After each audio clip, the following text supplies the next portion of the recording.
हाय बच्चों, good morning. उम्मीद करता हूँ आप सब अच्छे होंगे। आप लोग का मेहरा इंग्लिश वाला नामक यूट्यूब चैनल में मैं दिल से हार्दिक स्वागत एवं अभिनंदन करता हूँ।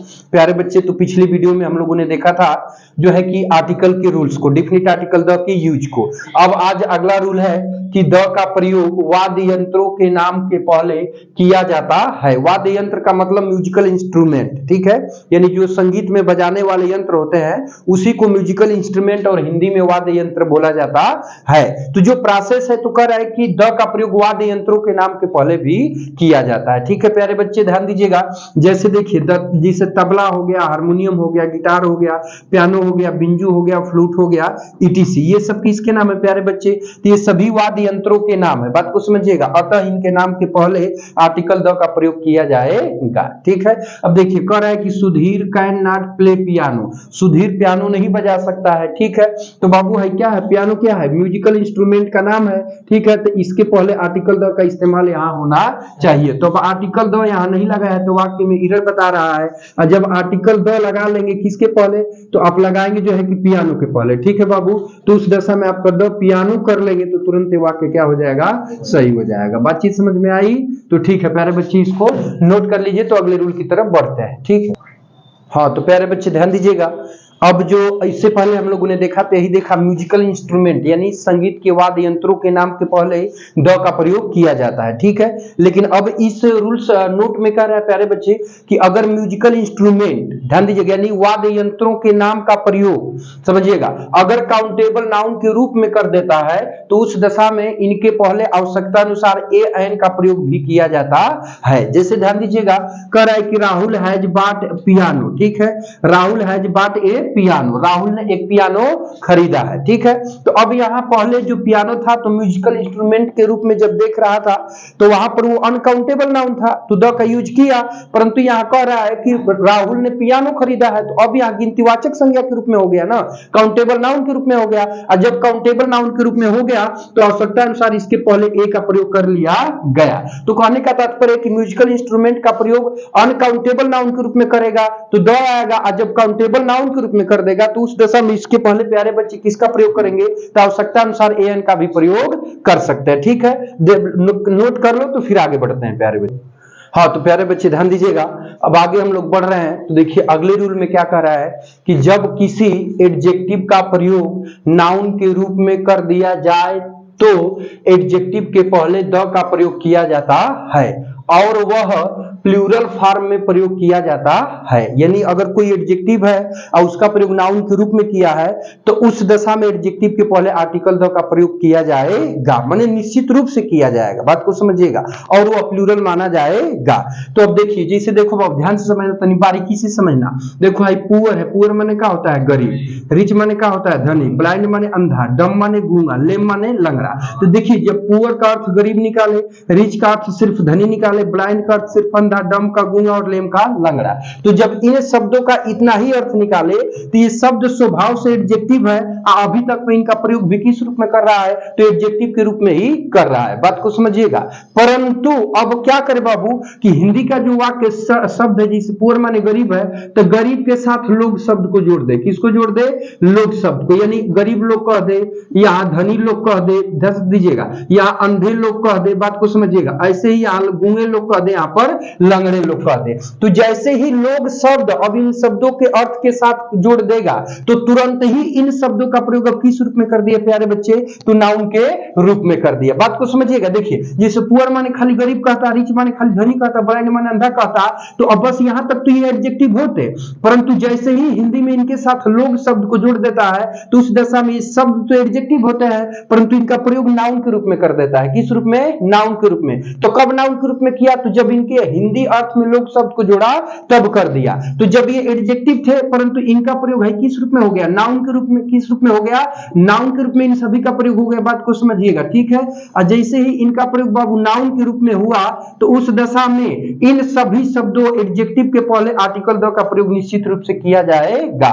यदि नहीं किया रहेगा तब वहां से एरर बताएगा, और जब इनके पहले आर्टिकल द लगा लेंगे तब आपका स्टेटमेंट क्या हो जाएगा बाबू?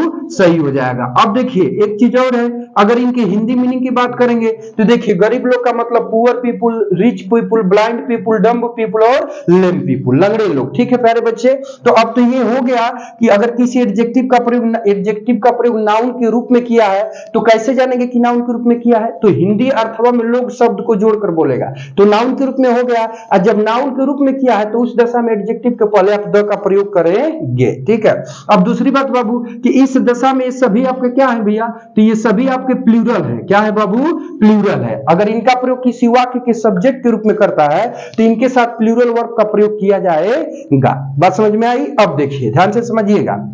अब जैसे कह रहा है कि रिच शुड हेल्प पुअर, धनियों को गरीबों की मदद करनी चाहिए, तो अब पूरा सेंस नहीं ना है। धनियों का मतलब क्या कि धनी लोगों को गरीब लोगों की मदद करनी चाहिए। तो कहने का मतलब रिच माने जब धनी लोग कह रहा है, ध्यान दीजिएगा, अब पुअर माने क्या कह रहा है, गरीब लोग। तो जैसे ही इसके अर्थ में लोग शब्द को जोड़ दिया तो ये शब्द तो एडजेक्टिव थे, लेकिन जैसे ही इसके अर्थ में लोग शब्द को जोड़ा तो ये शब्द क्या हो गए बाबू, नाउन हो गए। क्या हो गए, नाउन। और जब नाउन हो गए तो उस दशा में इनके पहले ही आर्टिकल द का प्रयोग दोनों के होना चाहिए। तो अब नहीं किया है तो दोनों कहा क्या है, इसमें एरर है, गलत है। जब सही करेंगे तो दोनों के पहले हम क्या करेंगे, आर्टिकल द लगाएंगे। ठीक है, अब देखिए रिच शुड हेल्प पुअर्स कर दिया है तो हाई शब्द ऑलरेडी जब आर्टिकल द लगाएंगे तो प्लूरल हो जाएगा, तो इसमें अब अलग से लगाने की जरूरत है नहीं है। जब ऑलरेडी स्वभाव से ही प्लूरल हो चुका है तो अलग से जोड़ने की क्या जरूरत है, नहीं जरूरत है। तो ऐसे भी क्वेश्चन बना सकता है। तो जब सही करेंगे तो रिच के पहले द लगाएंगे, तो अब यहाँ पे क्या हो जाएगा, द रिच। समझ रहे हैं ना? इसके बाद बाबू क्या आएगा, शुड। तो अब यहाँ पे हमने क्या लिख लिया बाबू, शुड। फिर इसके बाद क्या लिख लेंगे, हेल्प। ठीक है बाबू, इसके बाद पुअर के पहले क्या कर लेंगे, द पुअर। अब पुअर में जो एस जुड़ा है उसको हटा देंगे, तब क्या हो जाएगा, सही हो जाएगा। बातचीत समझ में आई? तो ऐसे करके प्रश्न आपसे दो तरह से बना सकता है और ये अक्सर करके वनडे एग्जाम में पूछा भी जाता है। ठीक है प्यारे बच्चे, नोट कर लीजिए। तो आगे, हाँ तो प्यारे बच्चे अब ध्यान दीजिएगा, आगे बढ़ते हैं। और अगला रूल है कि द का प्रयोग सुपरलेटिव डिग्री के पूर्व किया जाता है। ध्यान दीजिएगा, बात समझ में आ रही है? यानी कहीं पर सुपरलेटिव डिग्री का एडजेक्टिव दिया होगा तो उसके पहले आर्टिकल द का प्रयोग किया जाएगा और निश्चित रूप से किया जाएगा। ठीक है, और इसके लिए मैंने जो पिछली वीडियो थी एडजेक्टिव का था उसमें मैंने प्लेलिस्ट बना के, प्यारे बच्चे डिग्री 3 रूप होते हैं, पॉजिटिव, कंपैरेटिव, सुपरलेटिव डिग्री। तो डिग्री को रिलेट करके कैसे प्रश्न बनाएगा, कैसे वो चीजें बनती हैं, सारी चीजों को डिटेल में वहां पे हम लोगों ने उसका वीडियो बना है। ठीक है, उसको आप देखना चाहो तो जाकर प्लेलिस्ट में से देख सकते हैं। ठीक है, अब आगे बढ़ते हैं बाबू। तो कह रहा है कि द का प्रयोग सुपरलेटिव डिग्री के पूर्व किया जाता है।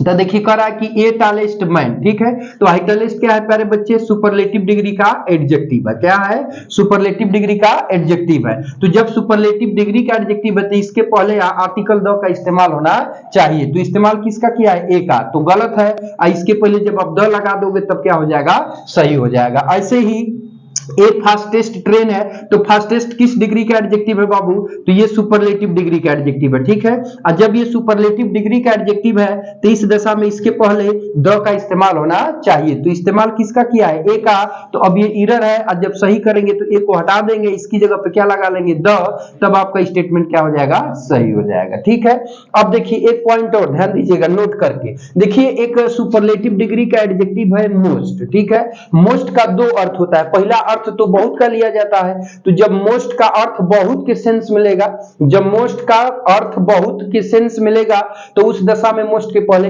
आर्टिकल ए का प्रयोग किया जाता है। जैसे कह रहा है कि this is a most useful book, यह एक बहुत उपयोगी किताब है, यह एक बहुत उपयोगी किताब है। तो अब यहां मोस्ट का सेंस हमने क्या लगा दिया, बहुत लगा दिया।